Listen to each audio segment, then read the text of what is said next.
couple outside of tonight. Obviously, you're making big news in boxing. The announcement was finally made. What can you tell us? I'm just curious, like, what you see your ultimate position as, right? Like, the UFC right now is the dominant brand in mixed martial arts. Do you see being able to be the dominant brand in boxing, or is it more like we're a player in boxing along with the other entities out there? It's a good question. I would say yes, that Sheikh Turkey and Saudi are the dominant players in boxing right now.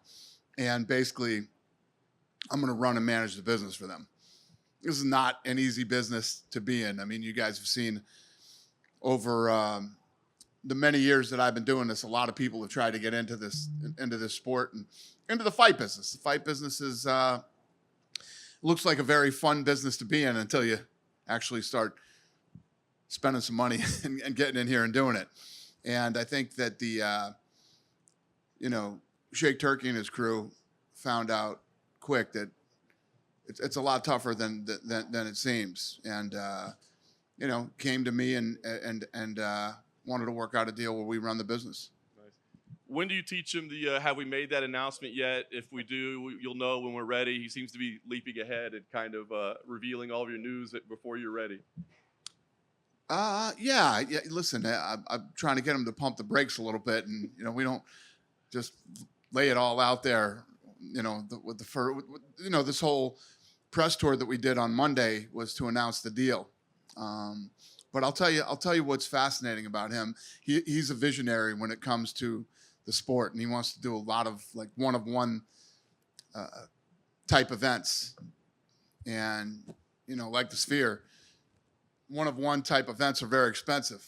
So we got a lot of work to do, and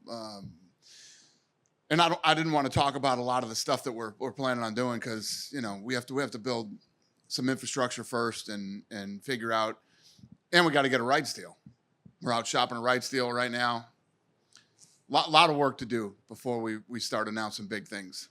When you talk about the business of boxing, one of the biggest issues in it is that the guys who are in boxing can't get on and they never do deals, and it took Turkey to come along with money to basically make them work together, right?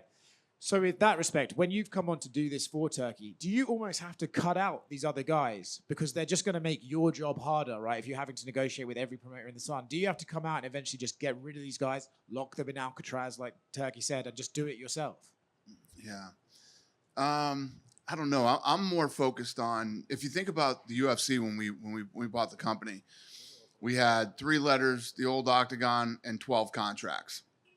We had to build the thing from the ground up. I think that the sport of boxing is so broken, it needs to be built from the ground up again. And that's what I'm going to focus on doing.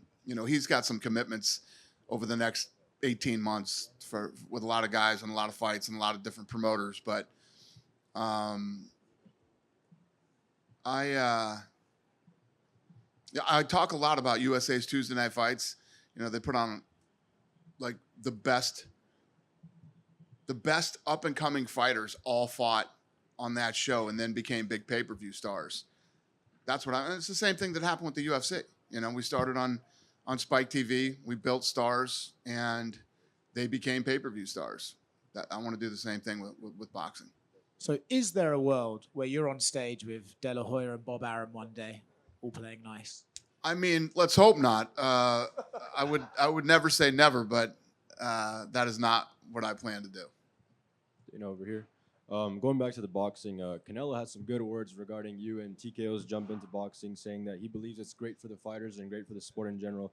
What's it like hearing that from what many people consider the face of boxing and for you, a potential partner one day?